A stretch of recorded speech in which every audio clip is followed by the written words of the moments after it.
வணக்கம், welcome to Chitra Murali's kitchen. இன்னைக்கு என்ன பார்க்க போறோம் அப்படின்னு பார்த்தீங்கன்னா, நூடுல்ஸ் தான் பண்ண போறோம். மில்லட் நூடுல்ஸ் தான் பண்ண போறோம். திரு ஃபுட்ஸ் உங்களுக்கு ஆல்ரெடி தெரியும் இல்லையா? ஸோ உங்ககிட்ட வந்து அதாவது மில்லட் சப்பாத்தி இருக்கு, அதே மாதிரி அடை மாவு, தோசை மாவு எல்லாமே இருக்கு, கஞ்சி மாவு எல்லாமே இருக்கு இல்லையா? இப்போ பசங்களுக்கு பிடிச்ச மாதிரி வந்து நூடுல்ஸ், பாஸ்தா இதெல்லாமும் ரெடி பண்ணியிருக்காங்க. நான் வந்து நூடுல்ஸ் வாங்கினேன், ரொம்பவே நல்லா இருந்தது. பாருங்க, ஃபாக்ஸ் மில்லட் நூடுல்ஸ். இதுதான் நான் இப்போ பண்ண போறேன். இதுக்கு வந்து எப்பயும் போல தான் நம்ம எப்பயும் நூடுல்ஸ் பண்ணுவோம் இல்லையா? நல்லா கொஞ்சமாக நல்லா ஃபுல்லாக தண்ணி வச்சுட்டு கொஞ்சம் உப்பும் போட்டு எண்ணெயும் விட்டுட்டு நூடுல்ஸையும் போட்டு நல்லா வெந்ததுக்கு அப்புறமா நீங்கள் வந்து வடிகட்டிட்டு ஹாட் வாட்டர், அதாவது கோல்டு வாட்டர்ல அப்படியே காமிச்சு விட்டுருங்க. அவ்வளோதான். எப்பயும் பண்ற மாதிரி வேக வச்சு எடுத்துக்கோங்க. காய்கறி என்னென்ன காய்கறி வேணுமோ அந்த காய்கறிலாம் நீங்கள் போட்டுக்கலாம். இதுலேயே வந்து டேஸ்ட் மேக்கரும் இருக்கும், அதனால நம்ம ஜஸ்ட் மிக்ஸ் பண்ணி அப்படியே கொடுத்துடலாம். ஸோ இப்போ மில்லட் நூடுல்ஸ் எப்படி பண்ணுறதுன்னு தான் நம்ம பார்க்க போகிறோம். அதுக்கு இப்போ கடாயில் எண்ணெய் விட்டாச்சு, அது நல்லா காஞ்சிடுது. வெங்காயம் சேர்த்துக்கலாம்.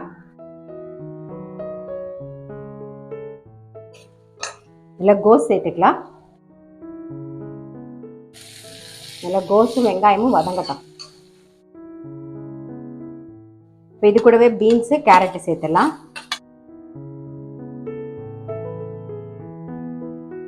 குடமிளகாயும் சேர்த்துருவோம். இப்போ இதெல்லாம் சேர்ந்து நல்லா வதங்கட்டும்.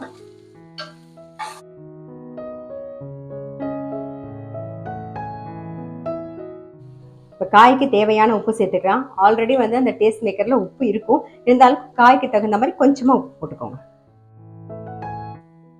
காய் நல்லா வதங்கிடுது. இந்த டேஸ்ட் மேக்கர் சேர்த்துடலாம்.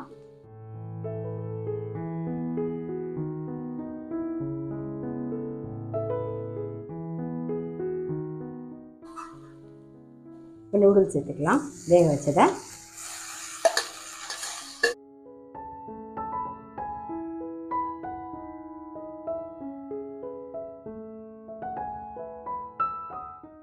ஆஃப் பண்ணிடலாம். நம்மளுடைய மில்லட் நூடுல்ஸ் வந்து ரெடி ஆயிடுது.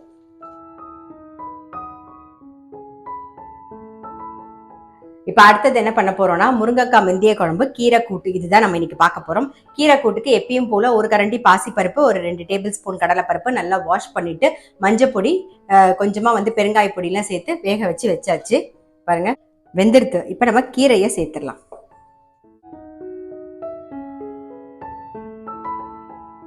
கொஞ்சமா தண்ணி விட்டுக்கலாம். கீரை வந்து ஓப்பன்லேயே வேகட்டும். அதுக்குள்ள கீரைக்கு வந்து வறுத்து அரைச்சிக்கிறது என்னன்னு பார்த்துடலாம். இந்த பக்கம் கடாயில் கொஞ்சமா எண்ணெய் விட்டுருக்கேன். உளுத்தம்பருப்பு 1 டீஸ்பூன், ஒரே ஒரு வரமிளகா, ஒரு 1/4 டீஸ்பூனுக்கு மிளகு.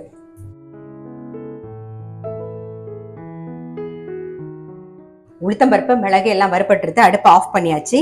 தேங்காய் வந்து ஒரு 1/4 கப்புக்கு மேல தேங்காய் எடுத்திருக்கேன். இதுல அப்படியே சீரகத்தை சேர்த்துடலாம். சீரகம் வறுக்கணும்னு அவசியம் கிடையாது. இப்போ வறுத்ததை சேர்த்து அரைச்சி எடுத்துட்டு வந்துடுவோம். கூட்டுக்கு வறுத்து வச்சதை நல்லா அரைச்சாச்சு. இந்த பக்கம் கச்சட்டியில நல்லெண்ணெய் விட்டுருக்கு, அது நல்லா காஞ்சிடுது. நம்ம வந்து முருங்கைக்காய் மெந்திய குழம்புக்கு தாளிச்சுக்கலாம். கடுகு, வெந்தயம், இந்த கருவேப்பிலை,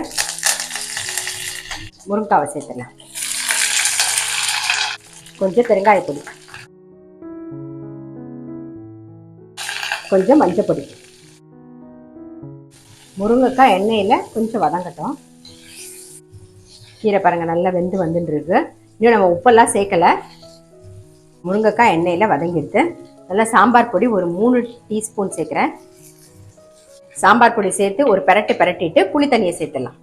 புளி நல்ல ஒரு பெரிய லெமன் சைஸ்க்கு கரைச்சி வச்சிருக்கேன். இப்போ அதை சேர்த்துக்கிறேன். நல்லா முருங்கைக்காய் வெந்து நல்லா கொதிக்கட்டும். இன்னும் உப்பு சேர்க்கல, இப்போ உப்பு சேர்த்துடலாம். குழம்புக்கு தேவையான உப்பு. கீரை நல்லா வெந்தெடுத்து இப்போ கீரைக்கு உப்பு சேர்க்க போகிறோம். எப்பயுமே கீரை வந்து வெந்ததுக்கு அப்புறம் நீங்கள் உப்பு சேர்த்தீங்கன்னா உங்களுக்கு கரெக்டாக தெரியும். ஏன்னா நீங்கள் கட் பண்ணி வச்சு பார்க்கும்போது நிறைய இருக்கிற மாதிரி இருக்கும், வெந்த உடனே கம்மியாயிடும். அதனால அதுக்கப்புறமா உப்பு சேர்த்துக்கோங்க. இப்போ தேவையான உப்பு சேர்த்தாச்சு. அரைச்ச விழுதையும் சேர்த்துருவோம். அரைச்ச விழுதெல்லாம் சேர்த்து நல்ல ஒரு கொதி வரட்டும். கூட்டில் அரைச்சி விட்டு அதுவும் நல்லா கொதிச்செடுத்து இப்போ கூட்டுக்கு தாளிச்சிடலாம். இந்த பக்கம் கடாயில் எண்ணெய் விட்டுருக்கேன். கொஞ்சம் உளுத்தம் பருப்பு, கடுகு, சீரகம்.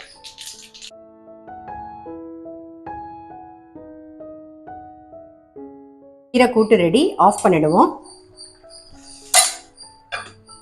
இந்த பக்கம் வந்து முருங்கைக்காய் வெந்தய குழம்பு நல்லா கொதிச்சுட்டு இருக்கு. அதுக்கு வெல்லம் சேர்த்துடலாம். எப்பயும் போல அந்த புளியோட எரிப்பு எடுக்கிறதுக்காக நம்ம வந்து வெல்லம் சேர்க்கிறோம். வெல்லம் சேர்த்து ஒரு கொதி வரட்டும். வெல்லம் சேர்த்து நல்லா ஒரு கொதி வந்துடுது, ஆஃப் பண்ணிடலாம். இன்னைக்கு ரெசிபி பார்த்துருப்பீங்க. நல்லா முருங்கைக்காய் வெந்தய குழம்பு, அப்புறம் கீரை கூட்டு. கண்டிப்பா முருங்கைக்காய் வெந்தய குழம்பு எப்பயுமே ரொம்ப டேஸ்டா இருக்கும். நீங்க அந்த மாதிரி பண்ணும்போது வெந்தயம் வந்து ஒரு ஸ்பூன் ஃபுல்லா போட்டீங்கன்னா ரொம்ப ரொம்ப டேஸ்டா இருக்கும். கண்டிப்பா ட்ரை பண்ணி பாருங்க. நான் அடுத்த வீடியோல சந்திக்கிறேன்.